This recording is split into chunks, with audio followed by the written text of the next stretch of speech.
Jeremy Rifkin is a prominent American economist and social theorist. He's the author of more than 20 books, including the best-selling The Third Industrial Revolution. His latest work, Planet Aqua, Rethinking Our Home in the Universe, explores a transformative vision of life on our water-based planet.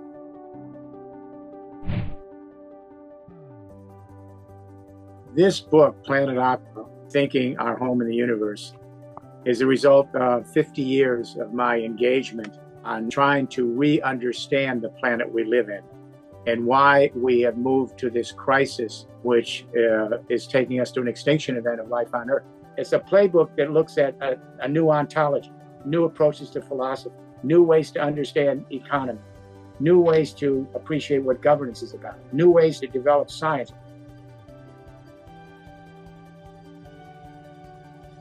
There's no such thing as efficiency in nature.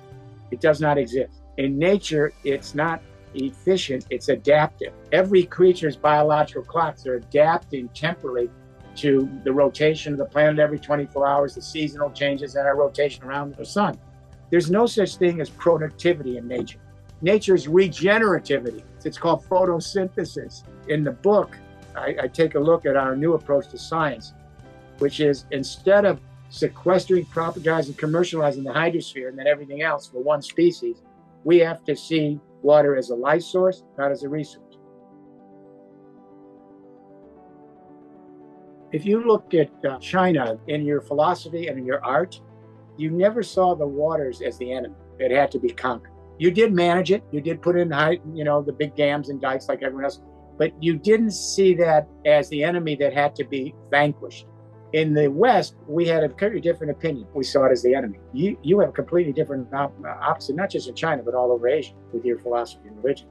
Now, that means that you might be better suited to move more quickly.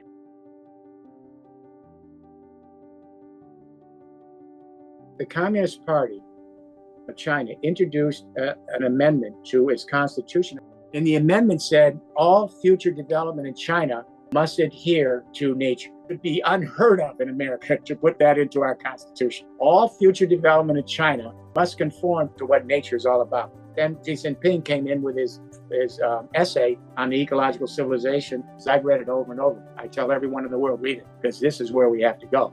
And what he said is we have to adapt to nature rather than nature adapting to us.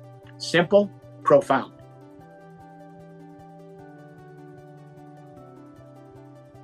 We're moving from GDP to quality of life indicators. That's the China dream, good quality of life.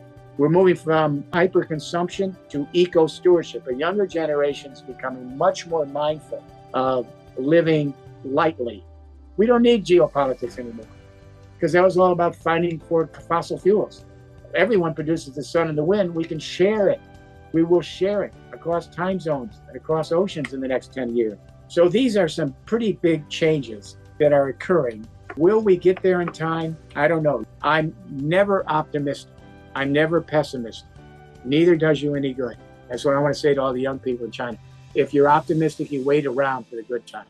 If you're pessimistic, you wait around for the bad times. But if one is guardedly hopeful but not naive, we do what we have to do in order to find ways that we can flourish.